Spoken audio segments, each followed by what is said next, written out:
How does one balance, all of the work that you have to do with the fact that you've got yourself and your own psychological needs, your hobbies, other commitments and all that kind of thing, with great difficulty? Okay, next question.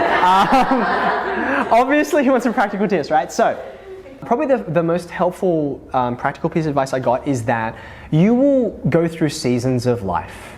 And those seasons, 2 to 3, 3 to 5 years at a time, they're just going to look a bit different as you go through. There's the season of life when you are teaching everything for the very first time, and it is grueling and exhausting. Maybe you want to dial back a little bit on all the other commitments that you have so that you get sleep, because you can't do anything well if you are sleep deprived in your first few years of teaching, right?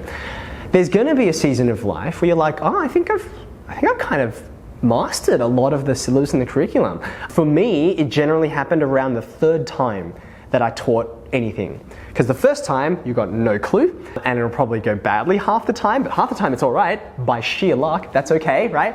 The second time, you're like, this is gonna be great, but you don't yet have all the connections formed. It'll be better than the first time, but you still got a lot of learning in terms of like, oh, that's why this topic comes after this topic. You were just doing one lesson at a time in the first year, so you weren't able to connect things together. By the third time, you now realize there are better ways and poorer ways to teach this. There's ways that you would teach a concept period 1 on a Tuesday that you would absolutely not do for the same concept and the same class period 6 on Friday, right? You're like, it's gonna require something different for that context, right? There's going to be a season of life where you hit that and then you think, where shall I go next? What kinds of things should I expand on? There are going to be times where, say for example, for many of you, you might start a family. That's wonderful and exciting and exhausting. Get this, I had my daughter, who's the oldest child in my family, she was born in July of my first year teaching. That was some hilarious family planning, if you can call it planning. That was a hard few years, right? So there are seasons of life where you need to turn the volume knob on some things up and the volume knob on other things down, right? There are always going to be some non-negotiable things though. You will always need sleep.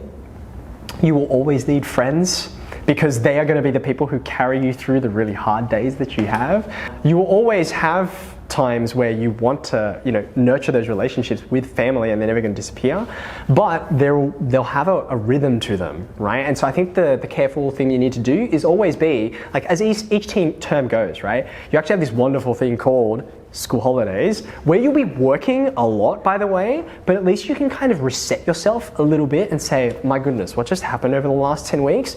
Can I get my sleep back in order? Can I catch up on some work? Can I reprioritize on the things that are really important to me, right?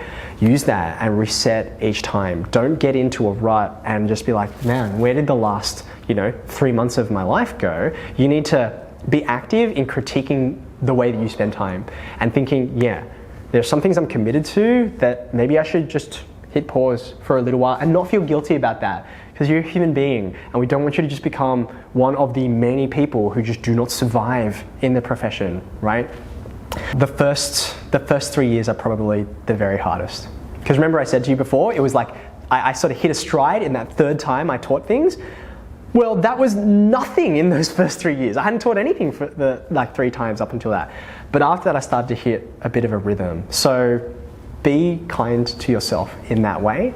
Take the time to ask, because there's always someone who has come up with a way to do things better and faster than you have. And it's not the same, it's not a replacement for you doing the work yourself to prepare a lesson. Like when you're just gonna go to the filing cabinet and or you're gonna look it up on your faculty shared drive and you'll be like, this looks good, I'm just taking it, right? You can't do that forever. You wanna craft your own things, you wanna understand why this task is a good one or not a good one.